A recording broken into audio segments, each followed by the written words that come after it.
আসসালামু আলাইকুম গ্যাস, আবারও একটি ভিডিও নিয়ে আসলাম আপনাদের মাঝে। তো এটা হলো আমাদের এলাকার সৌন্দর্য। ঘুরতে বেরোলাম জামালপুর উদ্দেশ্যে রওনা হলাম। তো এটা হলো আমাদের গ্রামের রাস্তা। আমি বাসা থেকে বের হয়েছি, এখন রাস্তায় আছি।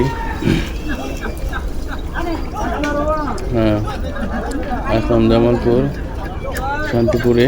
এখানে এসে দেখি ঘোড়ার শক্তি পরীক্ষা করা হচ্ছে। তো বিষয়টা হলো যে এত সুন্দর একটা পরিবেশ ছিল এখানে, আসলে মন মুগ্ধকর পরিবেশ, যা দেখার মতোই। আমি কখনো কল্পনা করি না, আগে কখনো দেখিও নাই যে এভাবে ঘোড়ার শক্তি পরীক্ষা করা হয়। যে ঘোড়া কিনে সেই ঘোড়া শক্তি পরীক্ষা করে নেয় এখান থেকে, এই কৌশলের মাধ্যমে। যদি কারো পছন্দ হয়, ঘোড়ার শক্তি পরীক্ষা দেখে তারপর ঘোড়া নেয়। তো এটা হলো ঘোড়ার হাটে আসলাম। এসে দেখি এখানে অনেক সুন্দর সুন্দর ঘোড়া। তো বাজারটা আসলে অনেক জমজমাট, এখানে আগে কখনো আসি নাই, এই প্রথম আসলাম। আসার পর আমার কাছে খুবই ভালো লাগলো যে এত সুন্দর একটা হাট জমছে, ঘোড়ার হাট। এই যে দেখেন, এই ঠেলা গাড়ি এগুলির মাঝে ঘোড়ার গাড়ে বেঁধে তারপর কিন্তু ঘোড়াগুলির শক্তি পরীক্ষা করা হয়। এখানে যেমন আমাদের গরুর হাটে গরু বান্ধা থাকে, ঠিক তেমনি ঘোড়ার হাটে ঘোড়া এরকম বান্ধা থাকে।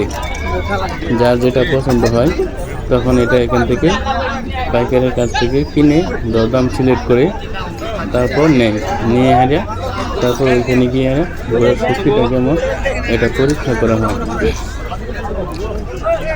তারপর শক্তি পরীক্ষার পর যদি ভালো লাগে কারো, তাহলে ফাইনালি দাম করে ঘোড়াটা কিনে টাকা দিয়ে তারপর সাই করে তারপর ঘোড়াটা নিয়ে আসা হয়। তো সবচেয়ে মজার বিষয় হলো, এই প্রথম আমি ঘোড়ার হাটে গেলাম, এত সুন্দর সুন্দর ঘোড়া দেখতে পারলাম, আমার দেখে খুবই ভালো লাগছে।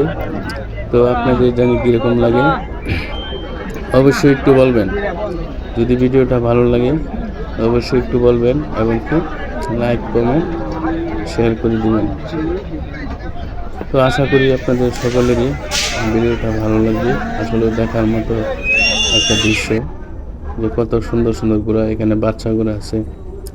তো আবার চলে আসলাম আমাদের বাড়িতে। বাজার থেকে আসার সময় আরেকটু ভিডিও করলাম আমাদের এলাকার সৌন্দর্যটা। আসলে গ্রামের মজা তো গ্রামের মজার প্রাকৃতিক পরিবেশ, মুক্ত বাতাস, এটা আসলে খুবই দেখার মতো।